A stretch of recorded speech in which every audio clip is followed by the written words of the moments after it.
Today's webinar is sponsored by Boston University Alumni Relations and is offered to our 326,000 alumni around the globe. Throughout your career, BU is committed to helping you define and achieve your professional goals. We aim to do this by providing alumni to a series of valuable online tools and social media communities. I know that we have alumni joining us today from places like Ancaster, Ontario, Lima, Peru, Bogota, Colombia, Phoenix, Chula Vista, California, Severance, Colorado, Trumbull, Connecticut, Jacksonville, Florida, Chicago, League City, Texas, and as always, dozens of Massachusetts alumni from towns like Taunton, Natick, Millbury, Norwood, Dedham, Wilmington, and Watertown, Massachusetts, where our speaker Abby is tonight. For each and every one of you out there, please know that we really do value your opinion on this and every program that we offer.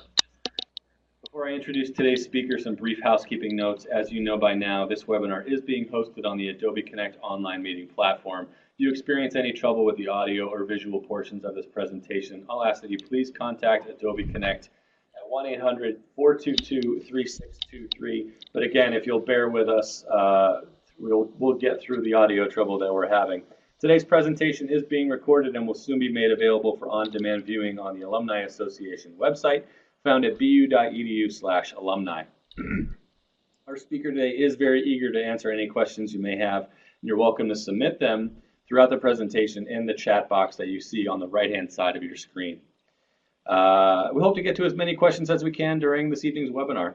And it's now my pleasure to introduce our speaker for this evening, School of Education alumna Abby Yanow.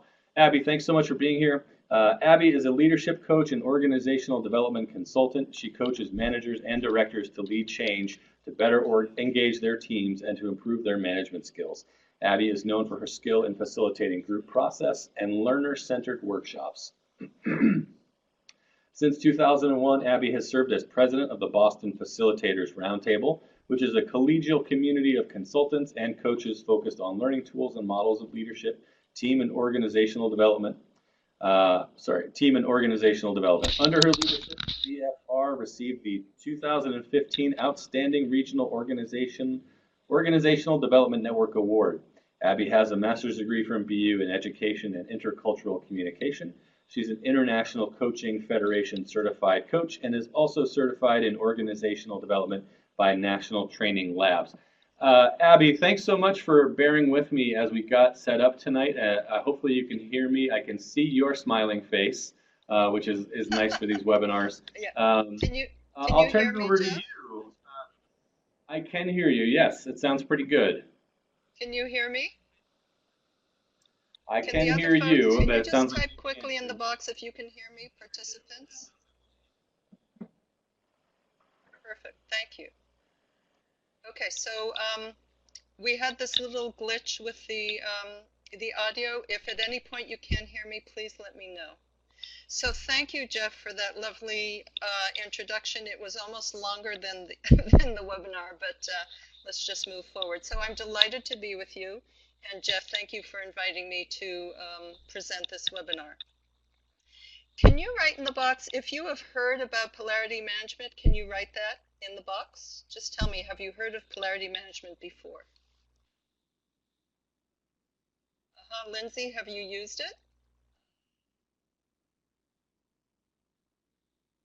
It's interesting that Lindsay is familiar with it. So while she's typing it in, I'm going to move forward.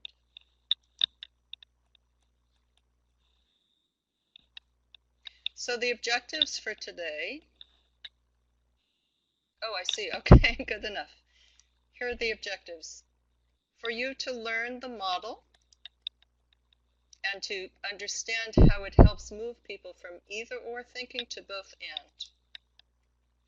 And we'll look at the steps to manage polarities. And if you're interested in the source, this model was created by Barry Johnson with the book of the same name, Polarity Management. So, by the way, I have used this model with physicians, healthcare administrators, and various leaders, and they found it very valuable, as I hope you will.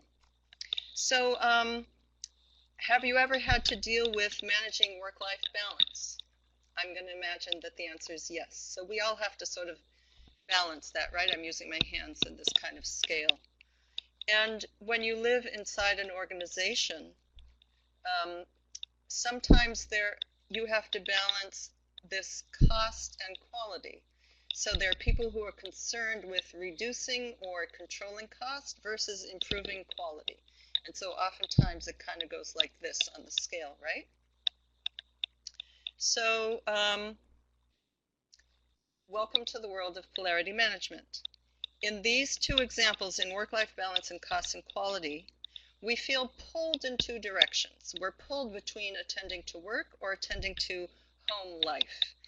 And in business, leaders and administrators are pulled in these two directions. Am I going to focus on reducing cost or improving quality at the expense of cost?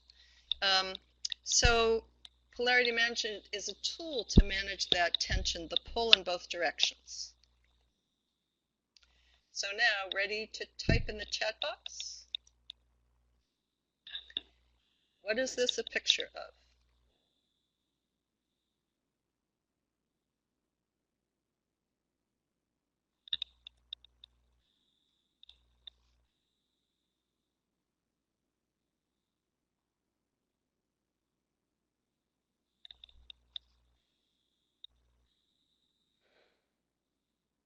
Yep.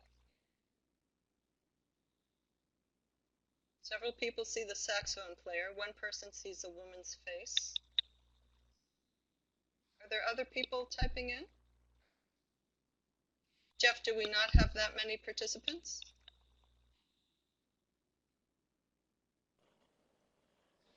In any Abby, event, we had plenty of folks that signed up. You can see the okay. participants who are logged in. Unfortunately, I can't see that right now because you've moved that off the screen. I see, okay. So several people saw, yes, right. Right, Sally. So many people at first saw the sax, and then someone saw the face. And can you both see both the sax player and the woman's face right now? So depending on your perspective, it could be either of those, right? And you're never going to get a clear answer to what this picture is because there are multiple perspectives. So one way to see this picture is as a polarity, which means that it's both. And we need both sides to make sense of the image. If we get rid of the woman's face, we won't see the full sax player, and vice versa. So when we think about home and work-life balance, work and home life, then that's a polarity. We need both sides. Sometimes we need to focus on work, sometimes we need to focus on home life. So we need a tool to manage those tensions. Notice your own sort of investment in your preference in what you're seeing. You may not be so invested in this sax player and woman's face, but oftentimes, as you know, we are very invested in our perspective. So the tool we're going to look at is about managing these dual or multiple perspectives. So then what is a polarity? Uh-oh.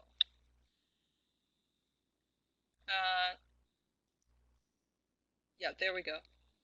So they are interdependent pairs that need each other to achieve a higher purpose or outcome that neither can reach alone.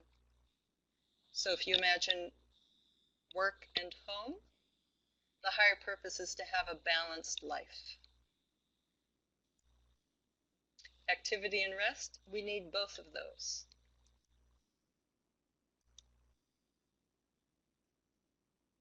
So in this model, we're going to look at activity and rest.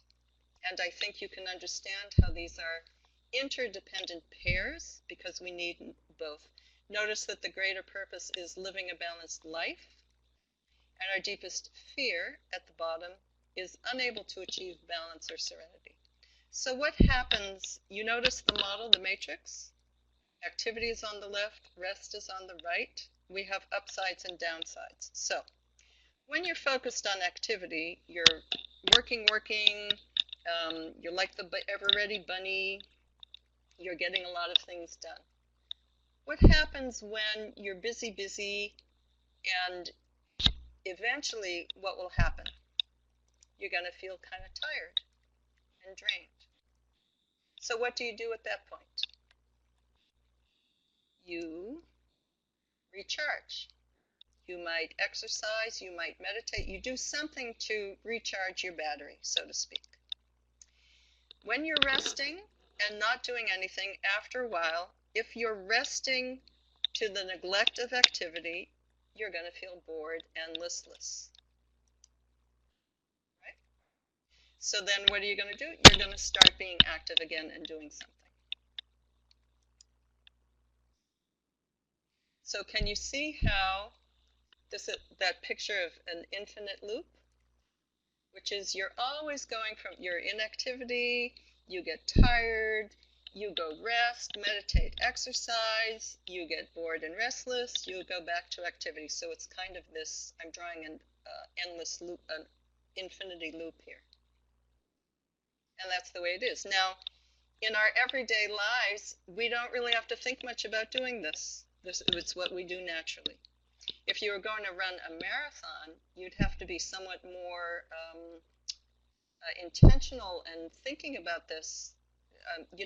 Well, how much can I run? When am I going to need to take a rest? I need food. So you're going to have to figure out this polarity when you're going to run a marathon. So here's another one, as I mentioned.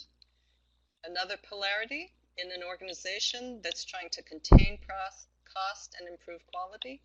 The question that comes at people is, where should we be putting our energy and resources? Do we need to focus on containing cost, or can we take some of that money and improve quality? What's the right balance there? So it's not either or, it's focus on cost and focused on quality. It's actually both and. And that's how we think about a polarity. It's both and.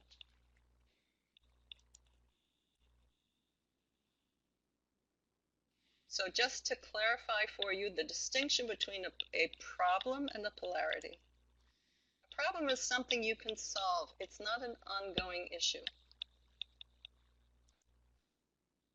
So for example, what should we include in the customer survey? That's a problem. We can discuss it and solve it. Should we remove one level of management? That's a problem. Same thing. A polarity is an ongoing, it's something ongoing. There is no one solution that we're going to solve it and be done with it. So we have to have some kind of strategy to manage between those two poles. And I've already told you these examples. Here's another one, being strategic and being tactical. Sometimes you have to be strategic, sometimes you have to be tactical. Depends on the situation.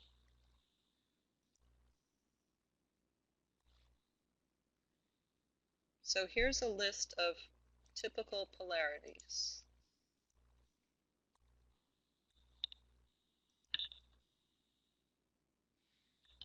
Task and relationship. Being spontaneous and planning ahead. If you have a partner or a friend and you're going on a trip, there's the person who wants to plan everything down to the last detail, and there's someone else who says, let's just wing it. We'll get there and we'll figure it out. If you're a parent, you might have experienced this tension of, well, do I do tough love or gentle love? So those are a few examples. So question for you. Oops, hold on a second. I'm trying to open the poll.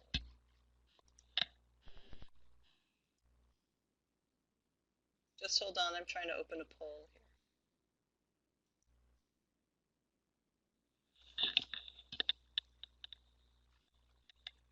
I'm having trouble getting to that poll.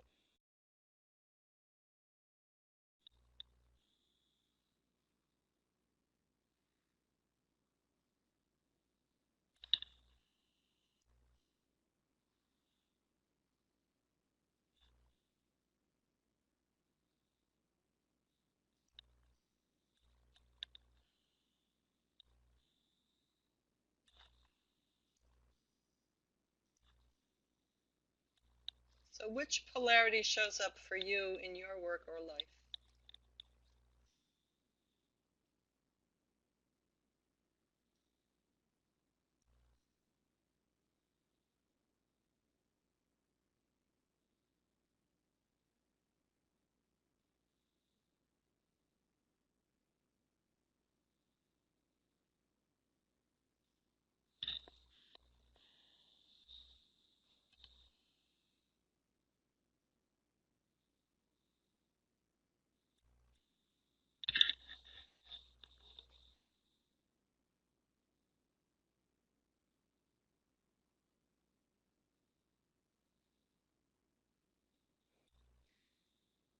So we got four people saying stability and change. That's interesting.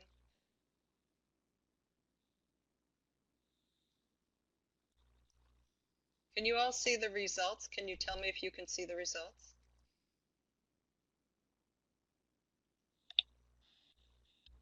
Can you type in the chat box if you can see the results? You can see them. Good, thanks. So we got 4 on stability and change and 3, which is interesting, on focus on your department and focus on the entire company. That's particularly an issue for leadership teams, like heads of departments coming together. Okay, so I'm going to end that poll. In the chat box, can you type what other polls show up, what other polarities show up for you in your work or life? Can you type that into the chat box?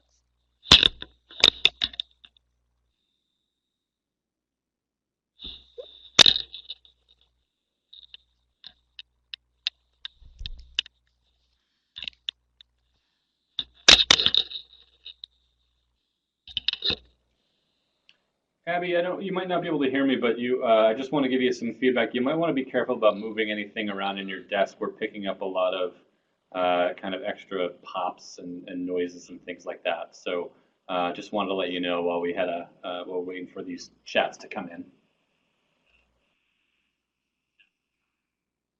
Oh, I see. Okay.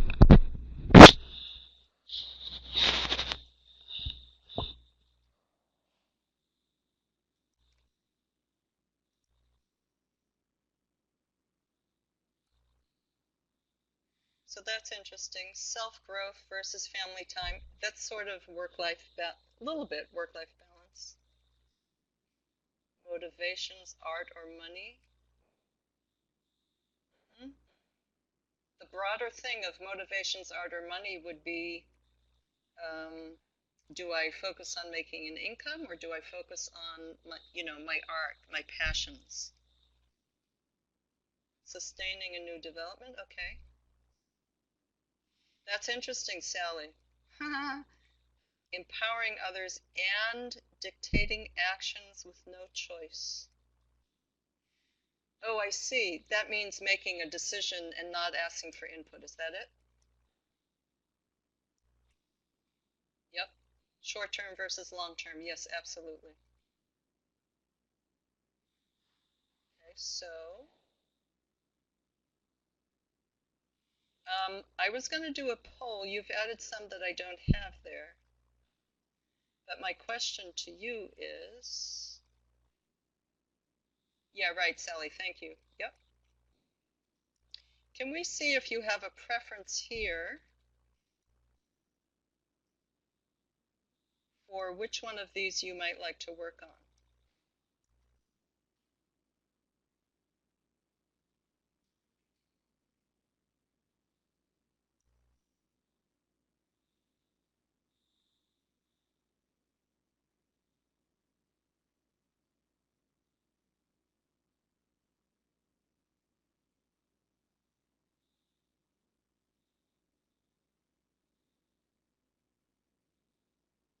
Is that it?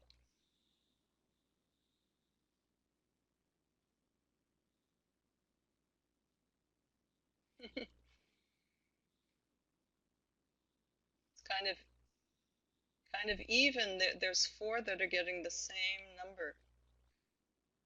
Anyone else want to weigh in there?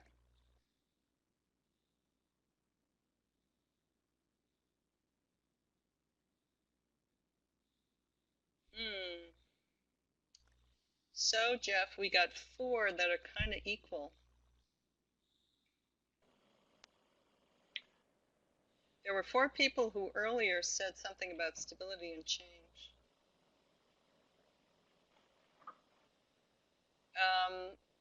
Jeff, what do you think? I'm thinking maybe task and relationship. Yeah, you know, Abby, you and I appreciate that we had a chance to talk about this beforehand, and I certainly think that putting task and relationship will help almost anybody who's sort of focused on management in the workplace. Work and life balance is certainly important for everybody, but I agree with you. I'd say let's go with task and relationship. Okay, very good.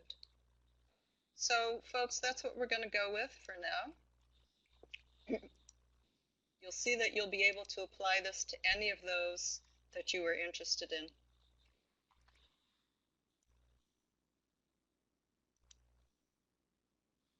So this is the, oh, I can't type in here. We're going to do task and relationship. This is going to look a little different. It's going to be focus on task and focus on relationship. Let me just see. I'm going to bring up another pod here. By the way, you notice at the top you have the greater purpose. So can you tell me, if you could balance task and relationship, what would the greater purpose be? What would be the outcome of having successful balance of task and relationship? Can you type it in the chat box? If we could balance task and relationship, what would the purpose of that balance be?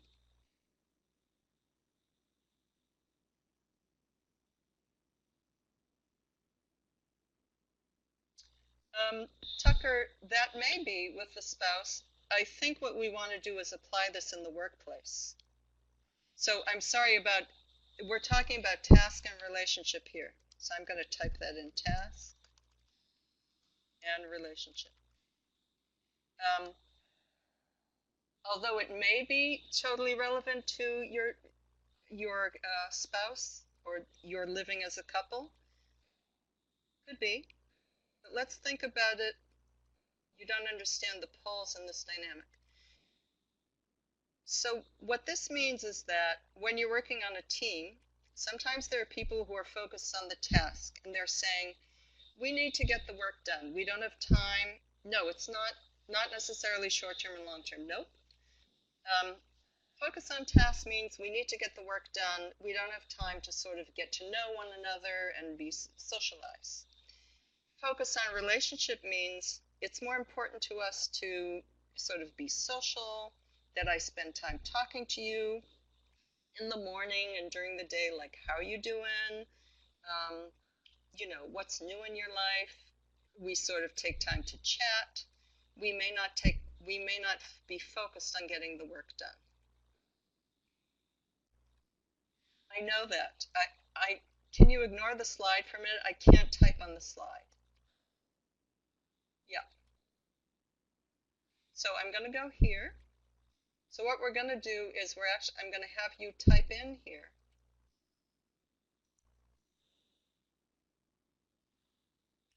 So this is going to be, this is focus on task. Focus on task. Do this here. So can you, I lost the chat box, Jeff. Can you hold on a minute? I lost the chat box.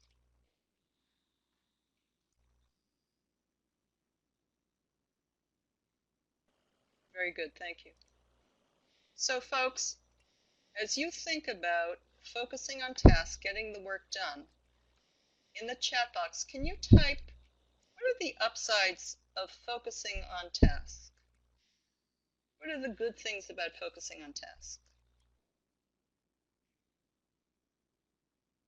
Getting the work done, what are the good things about that?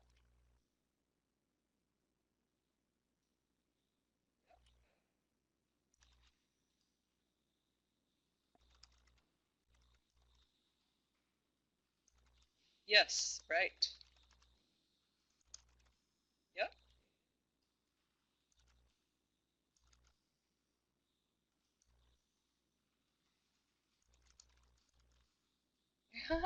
Client is happy, absolutely, because you're getting the work done. Yes, sense of accomplishment, absolutely. Okay. And now, if you're focused on tasks to the neglect of focusing on relationship, so you don't spend time socializing, asking people how they're doing, you know, because you got to get the work done. Can you, in the chat box, can you type, what are some of the downsides of focusing on tasks?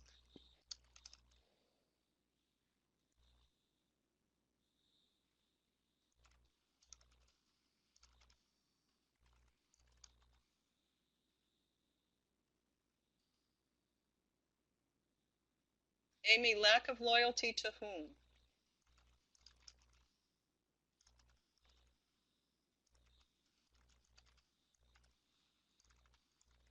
Okay. These are great suggestions. Yep. Tunnel vision. Can't see where you're going. Possibly.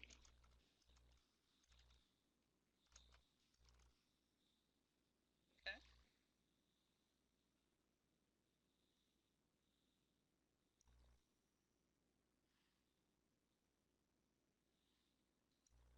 So the next one is going to be, I'm just waiting for Renee's. What do you got there, Renee? These are really great, a great list of upsides and downsides. So now what we're going to do is we're going to look at relationship. Oops, Jeff, I lost the chat box again. Thank you. So can you type, what are some of the upsides for focusing on relationship?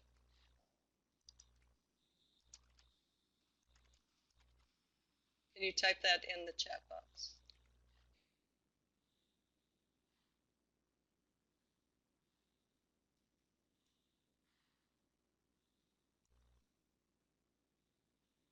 What are the upsides of focusing on relationship?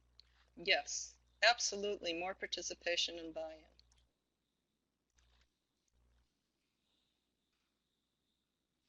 Improving teamwork. Yes, understanding what motivates team members for sure.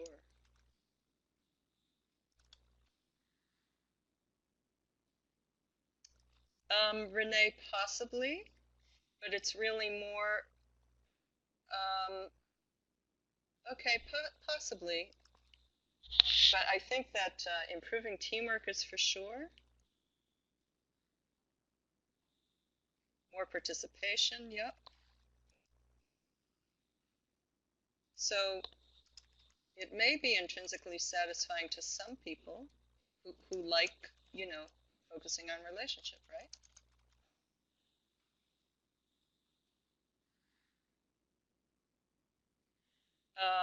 The customer is often a key team. Okay, so Renee, that's sort of team in the broader sense, right? Okay. So now, folks, yeah, good. So if you're focusing on a relationship to the neglect of task, what are some of the downsides of that? What happens when you focus on, when you're just focused on relationship, not so much focused on task? What are the downsides of that? Yes, yep. Loss of momentum, yes, work suffers.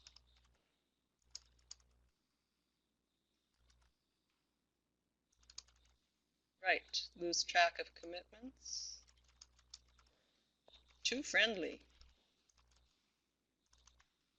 Oh, that's a very nice one. Forming cliques or alliances. Right. Oops. Yep, losing that sense of balance.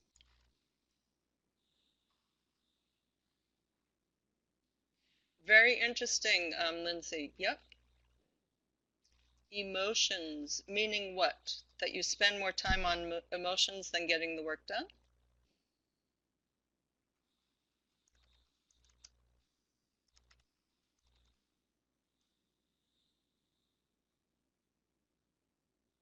Just waiting to see what some other people say here. So hopefully you get the picture. That's funny. High school mentality. Very funny. Yeah, yeah, for sure. Lack of professionalism. Very good. So I think, yep, uncertainty about objectives. Very good. So I think you got the idea here of the upsides and downsides of task and relationship. And as you think about your team, your department, where you are, I need the chat box again. Thank you, Jeff.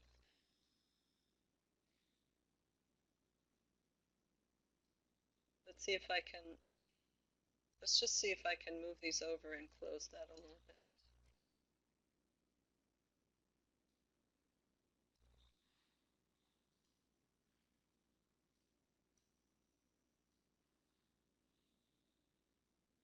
Folks, as you think about your work, your workplace, your department, or your team, which quadrant do you find yourself in at the moment? Can you type that in the chat box? Which quadrant do you find yourself in? Most of us feel that we're in one place.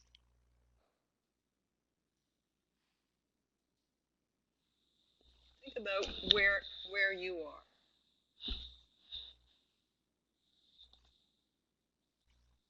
Renee, are you in the upside or downside? Okay, good, Sally. Yep. Lindsay, are you in the upside or the downside? Amy's in the downside of tests. Very interesting. Hmm?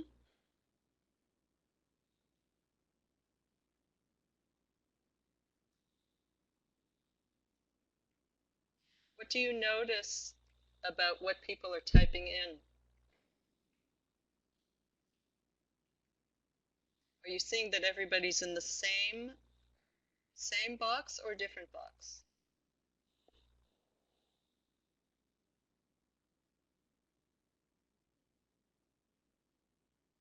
Interesting, Brian.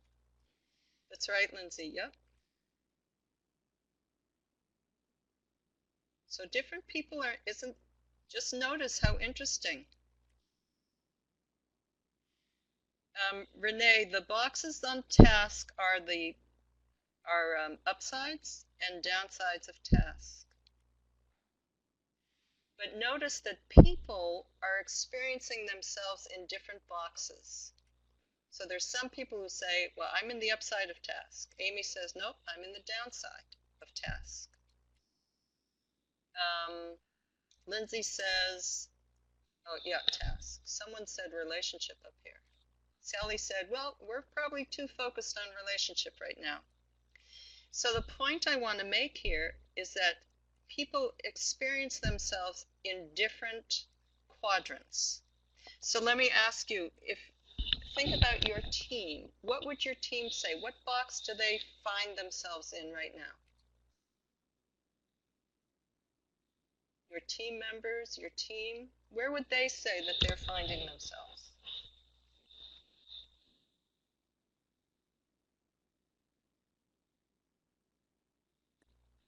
Right.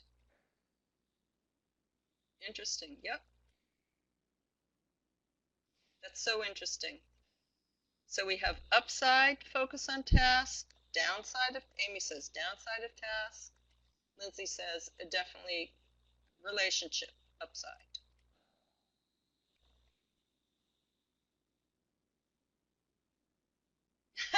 Very good, Tucker.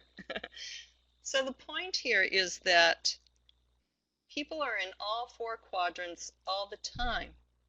Different people in the organization are in different quadrants. For some people, it's more important to be on task. For other people, creating relationships is more important than task. So different people are in different quadrants. And the conversation you need to have or the leader needs to have is, how are we going to manage this? In this case, the team leader. How are we going to manage this? Some people are more focused on tasks. Some are more focused on relationships. They say, but we're falling behind. We're not getting the work done. Or we have bad teamwork. We're not really relating to each other very well. So that's the challenge. And I think you'd agree that we need both. If you're on a team, we need to get the work done, but we also need to have some kind of sort of socializing or, spending time talking to each other about how we're doing. So now, hold on one second.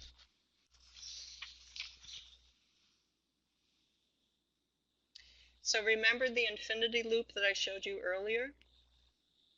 One that goes between all of the quadrants? Notice that if you focus, let's say, on pole 1 upsides, if you focus on one pole, if you focus on tasks to the neglect of relationship, you will fall in, you'll experience the downsides of tasks. There will be tension among team members. That should say limited help in the future. Help. Ineffective management. People will see that and they'll say, oh, it's a problem. We need to fix that. We have lack of loyalty on the team. We need to do more relationship building. We need to improve our teamwork. So then there are people who are calling us to the upside of the second pole. Do you see that? They're saying, oh, no, let's do some team building. Then if we focus on relationship to the neglect of task, we will experience the downside of relationship. We may fall behind schedule, loss of momentum, lose track of commitment. We may be forming cliques or alliances that cause tension. And then somebody's going to say, oh my gosh, we need to get back to focusing on tasks. We need to get things done. No more of this, having coffee in the morning. No more water bubbler talk. So people will continuously be calling us to the opposite pole. Is that clear? Can you tell me in the box if that's in the chat box if that's clear?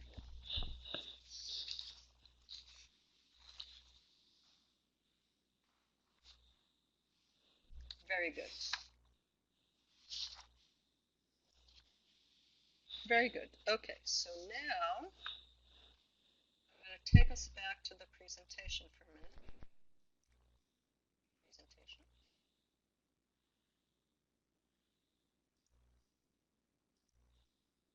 So what you've seen is that we've built the matrix. And now you ask the question, which you should be asking, well, what do we do with that, right?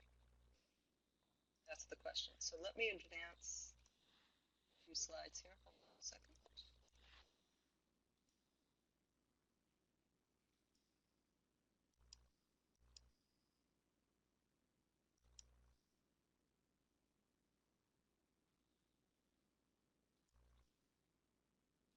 Just bear with me a minute.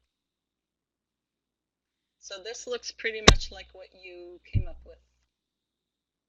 I had simply pre-populated this matrix.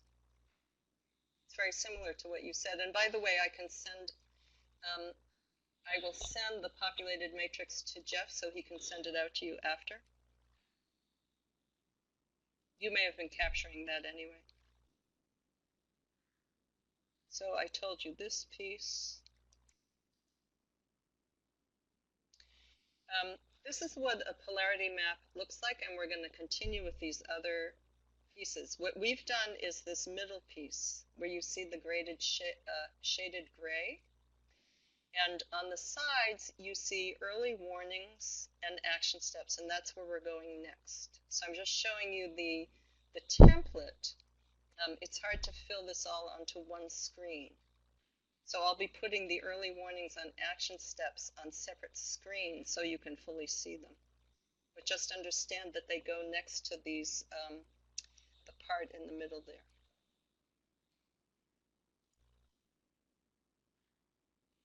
So the early warning signs are when we've populated the matrix and we say, okay, I get it. These are the upsides of that, pole one, task. These are the upsides of relationship, but we seem to be going, I'm drawing a picture of the loop there. How will we know we're slipping into the downsides of one pole? Because what we want to be able to do is detect when we're going into the downsides and forestall that. We need some kind of strategy to detect when we're falling into the downside so that we don't go there or not too deeply. And these are the two questions to ask yourself about the warning signs. What are the measurable indicators? Actually, you know what? I'm going to pause for a minute. Let me just pause for a minute and make sure you're with me. Can you raise your hand is there any comment or question you have at this point? And we'll actually open the mic if you have a question. Do you know where the raise hand is at the top of the screen? Yeah, or you can type in the chat box. But if you have a question, can you let us know so we can? Abby, sorry to interrupt and jump in here, but I'm having, I can only see if people are raising their hand by viewing the attendees pod.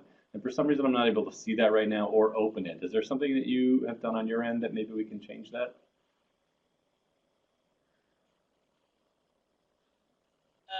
Hold on one second.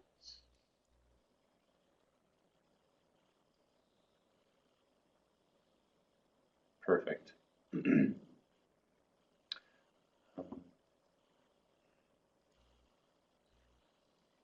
It doesn't look like we have any hands raised right now. Because I can't see it.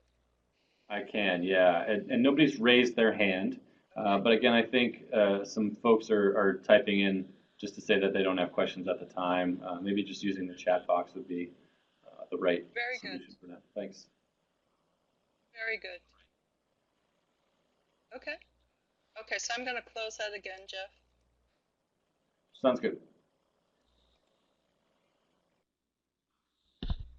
Okay, so let's continue with the early warning signs. I'm going to give you an example so that you'll understand what we're talking about. So when we're talking about work and home life, home or life, if you think about what are the early warning signs? If you're, sorry, this should say work. I apologize. On the left-hand side, it should say focus on work. So what are the warning signs? You're unable to focus on family. You miss your children's events. They have a show at school and you miss it. Your son's playing in the basketball team and you miss the game. You forget your commitments. On the other hand, if you're focused on life to the neglect of focusing on work, you may not get work done. You may feel a lack of professional accomplishment, especially Tucker told us that he's newly self-employed. So he's probably focused on business development. If he's focused on life, then he may not feel that he's achieving things professionally and you feel professionally stagnant. So you get the idea about the early warning signs? This is using the example of home and life. Can you just type in? Yes, good. Okay, so we're going to do the same thing. Thank you. We're going to do the same thing for task and relationship. I'm switching screens here. So remember that we're talking over here about focus on task. And I'm going to open the chat box here.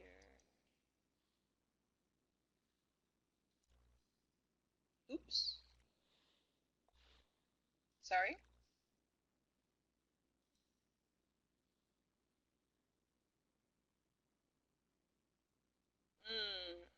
I lost. Here it is. We can actually enter here. There's a chat box here. How will we know when we're slipping into the downsides of focus on task? What will the indicators be?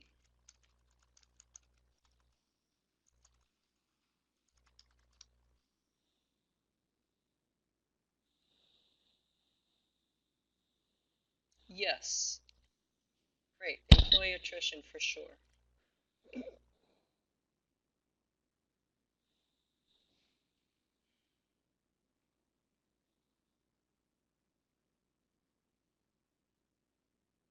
Mm-hmm. Yep.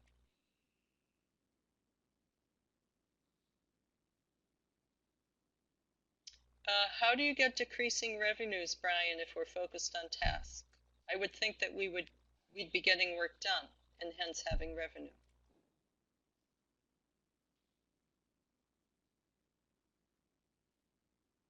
People don't interact, boredom with the task. Yep.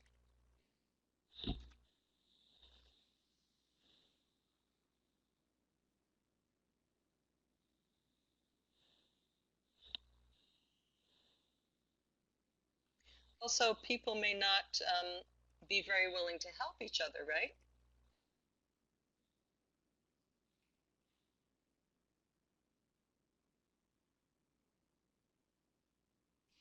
Yes, no sharing of ideas. It could, in fact, lead to competition rather than collaboration. Okay, Brian, very good. Very nice. Okay, so let's open the early warning signs for relationship. Same thing over here. How will we know when we're slipping into the downsides of relationship? What will the signs be? Yes. Yep.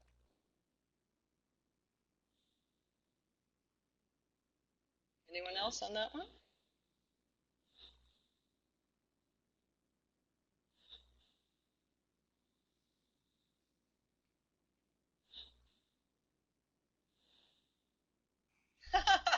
Yeah, more time at the water cooler. Yep. Yes, Brian. Yes, for sure. Very nice. Yeah. Negative patient satisfaction scores because we're spending more time on relationship and less on getting the work done. So clearly you got the idea on that. So we've identified, yes, right, snooze. We've identified the warning signs, and then the next piece is the action steps. So given those warning signals, let me just do this again.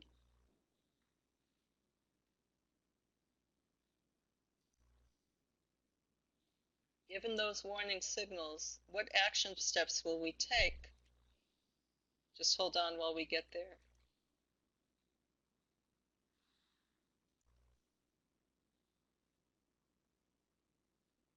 Yep, I plugged that in for you there. Goals aren't met, that's a warning sign. And people can't articulate how well they're performing against their goals.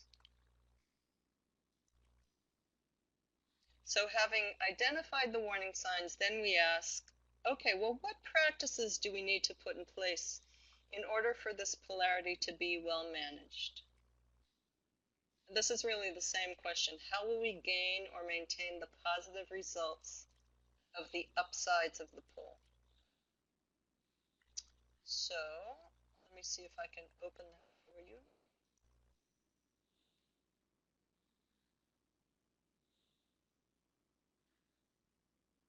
This is action steps for focus on tasks. What do we need to do? What practices do we need to put in place for this to be well managed?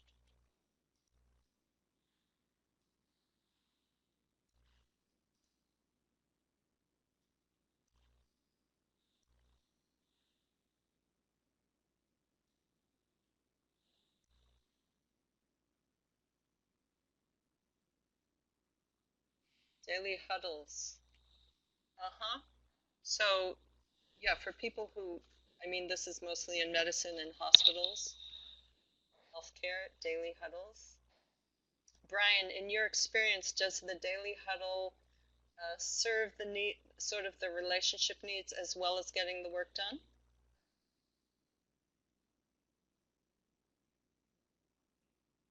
Very nice. Yep. Team meetings. Yep. Yes, Renee says meetings that are done well, right? Help maintain a good balance there, because then we can do a little bit of each. We can find out how people are doing and also focus on work. Yes, done well, yep. Understanding of different people's jobs, responsibilities. Okay, Tucker, how does that serve the needs of a relationship? Just want to make sure we understand his idea.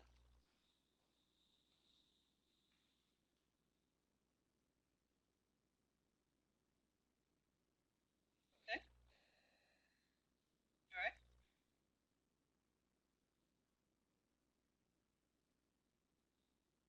Okay, all right. So the other one is the action steps for the second poll.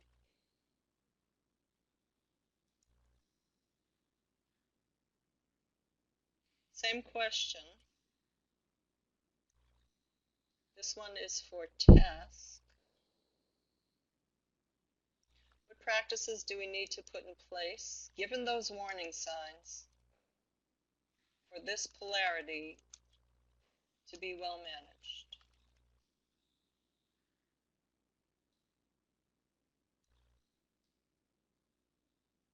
How can we manage that relationship piece?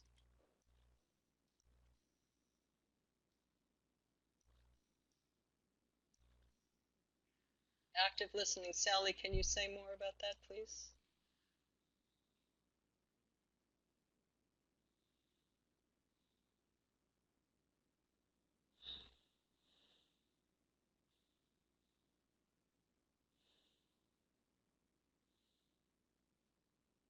Yes, very nice. Yep. Others? What other practices? Okay, not talking over them or multitasking.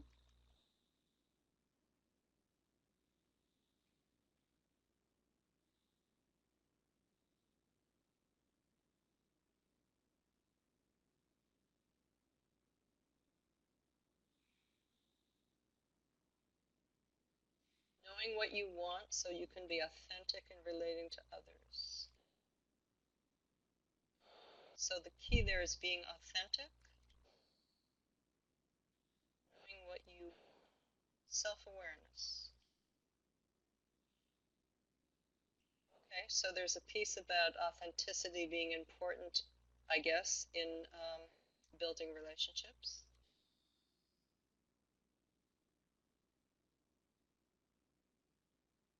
Daily or weekly debriefing.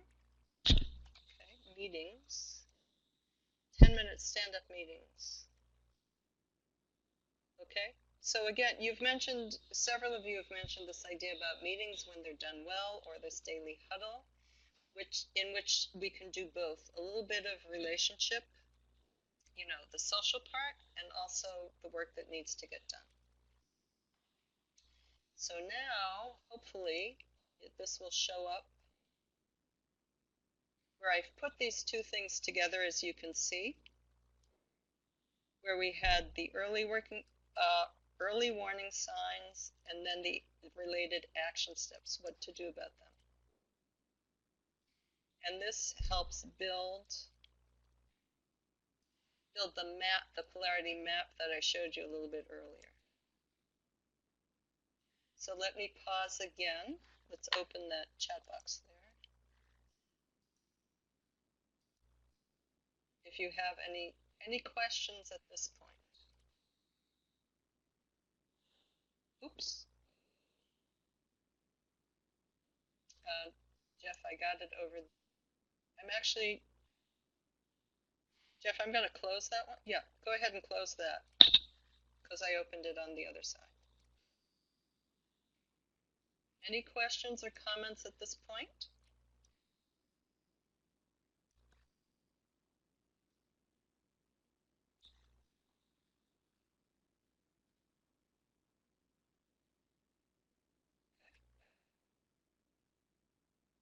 All right, so I'm going back to the presentation.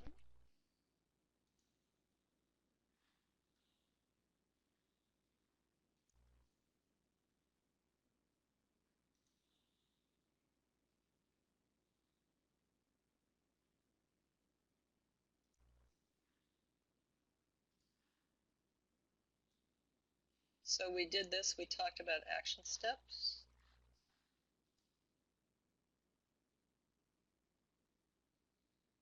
Oh, I had the examples. Again, if you think about home life, home, work life, I'll just show you these examples. Planning a date night with your partner.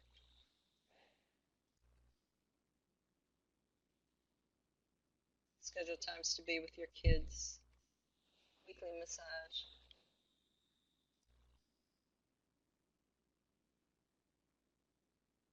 We did that. I think we did that.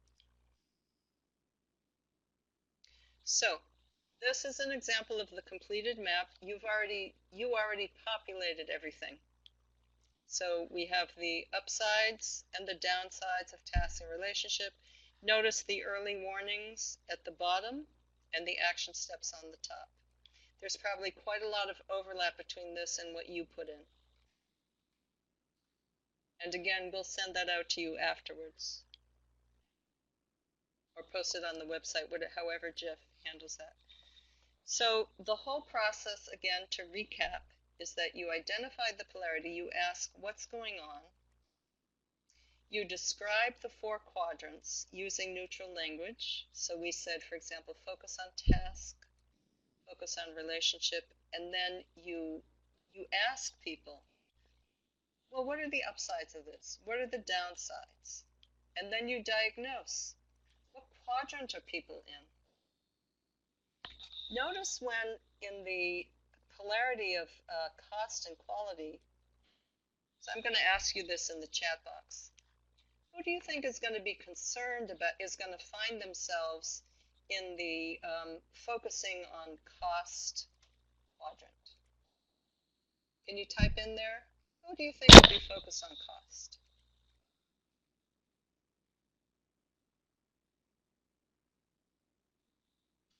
Right. Yep.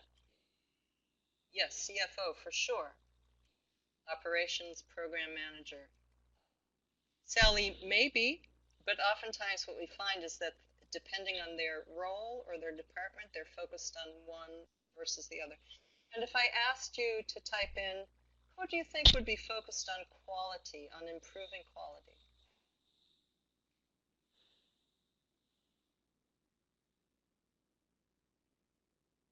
Sales? Okay, maybe. Who do you think is focused on quality in a healthcare setting? Yes, project management, yep.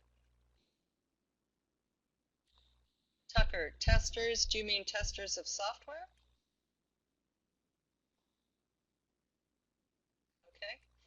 Amy said patients. Brian, in your hospital, in your healthcare, who's concerned about quality? Yeah, Heidi, clinicians. Yep. What is VPMA, please? I don't know what that stands for. Oh, the VP of something. Oh, medical affairs. Yep. It's the medical people, the clinicians, the nurses. They're going to be concerned about quality.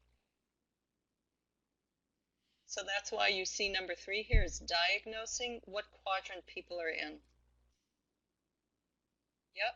Very good, Renee. Yep. And notice that different staff functions locate themselves in different quadrants.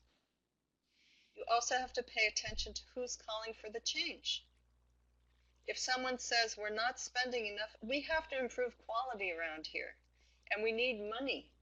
So the clinicians are going to go to the CFO and the operations people and say, hey folks, we need to move some money over here to improve quality. Lindsay has an interesting comment here. Oh, I see. Okay, Lindsay, good enough. There are people in the criminal reform system who are absolutely focused on improving life for the incarcerated. Yep. Okay, so going back to the whole process, after you diagnose, then you work on identifying the warning signs and developing guidelines for action. Absolutely, Lindsay, for sure. So that's the process that we went through. And this is how you use this tool, which is what I said. Okay, so now, can you tell me, how do you intend to put this model into use? Can you type that into the chat box?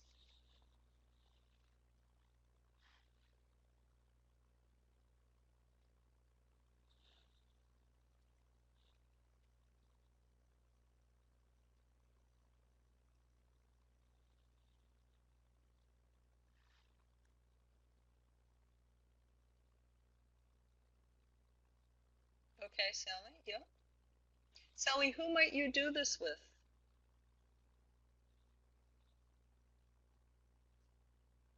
Renee says, do this exercise with my team, for sure.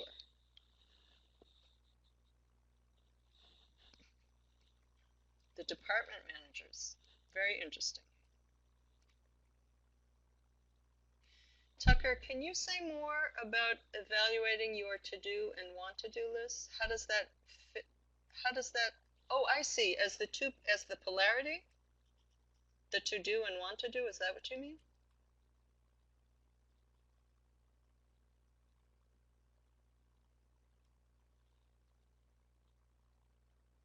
Okay.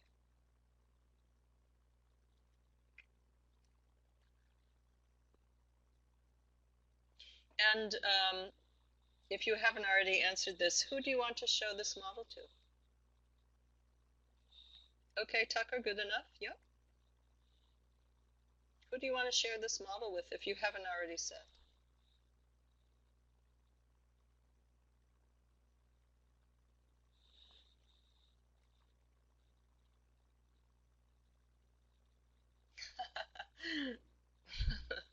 Yeah, 2 different jobs. Very good. Show it to the software people, and then primary care, show it to the office manager. Yes, Amy, executive team members, right.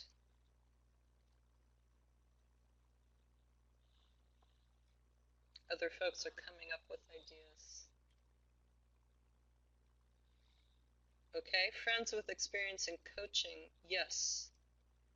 Yes, executive team members are key. In fact, this is a great exercise to do with a senior leadership team or executive team for sure. And I personally, so I do leadership coaching, then I do use this model with my clients. Yep. Okay, I'm moving along here. So that's the end of the model. You've seen the whole thing. I'm delighted that you find, that you can places to apply this. Can you tell me what are your key takeaways?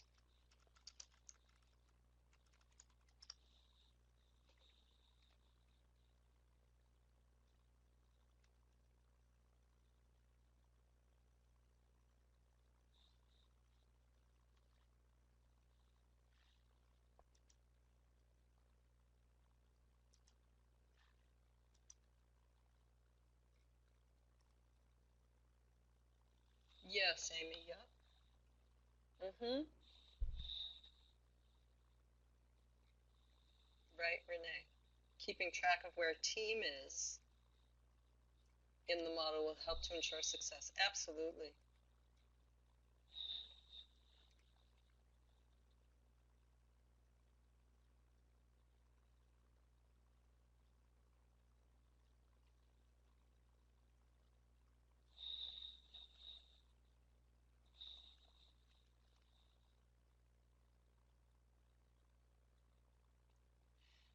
So Sally, given that you're about to undergo a major focus shift, um, is that, what's your takeaway how does your takeaway apply to that focus shift?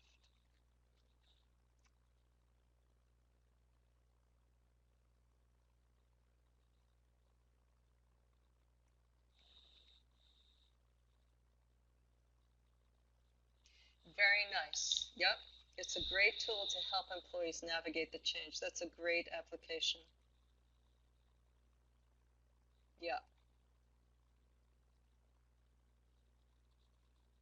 Very interesting, Brian. I'm delighted that it's applicable to both of your work settings. And can you give me some sense of your evaluation of this session, of this webinar?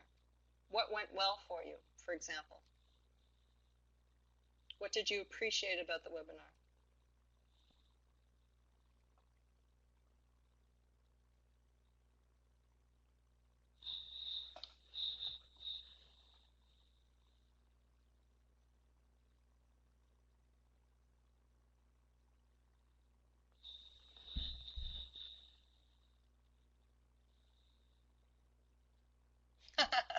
Yes, Sally, yep. Yes, diversity of perspective, yep. Sally, I only do interactive programs. I don't like talking at people.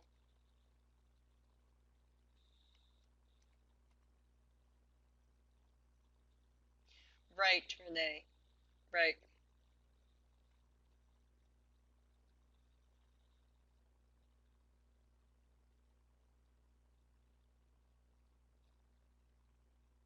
Yes, Lindsay, thank you. Yeah, Amy, what a lovely way to put that. It gives you a structure to speak with. Reaffirms suspicions, that's very funny. What kind of suspicion does it reaffirm?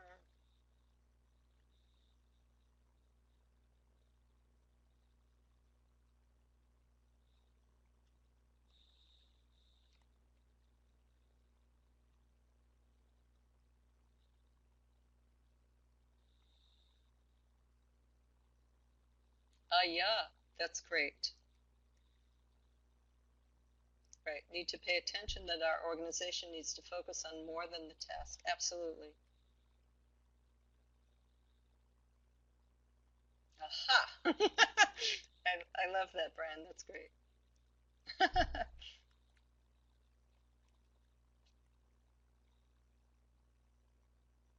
Oh, you're so welcome. Is there anything else that anything that I can improve for next time, or that we can improve next time?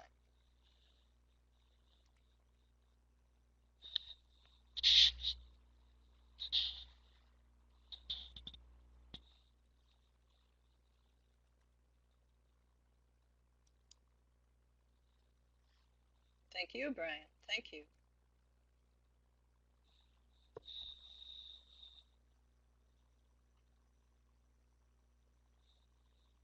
Thank you, Tucker.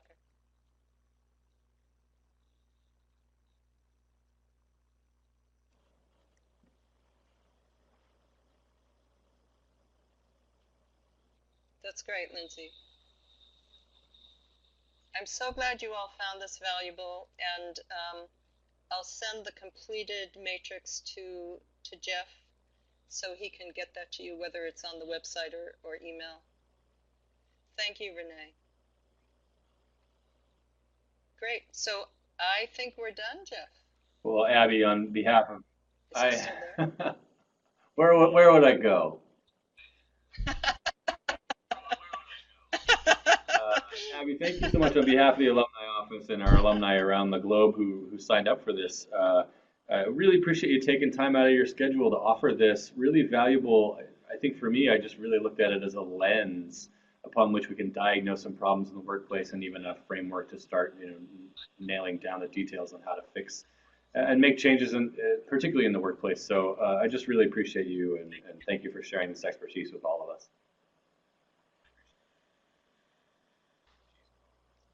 Thank you, Jeff. My pleasure. And you've left a couple links here in your email address. If folks are interested in following up with you directly, maybe think about bringing you in to help their organizations, what's the best way for them to get in touch with you? By email right there?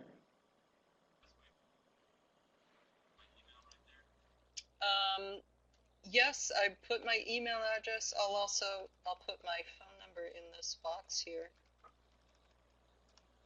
Feel free to email me or call me. I'd be happy to talk with you. And if you want to bring this to your organization, I'd be happy to help you with that. Excellent. Well, thanks again, Abby. And my thanks also go out to all of our guests for tuning in tonight. Specifically want to thank those of you who've donated to BU in the past. We're putting, this actually officially puts a wrap on our webinar series for 2017. We'll be back strong in the new year on January 17th. I'll actually be offering a presentation called 8 Ways BU Can Help Jumpstart Your Career. I hope you'll consider joining me. And I encourage you to all visit our website at bu.edu/alumni to see the full schedule of opportunities and events coming up. As always, if you or any BU alum you know would be interested in presenting a professional development webinar like this, please feel free to contact me at the Alumni Relations Office or by email at jtmurphy@bu.edu. Thank you, everybody, for your time. Have a great evening or a great day, wherever you might be. Bye, everyone. Bye.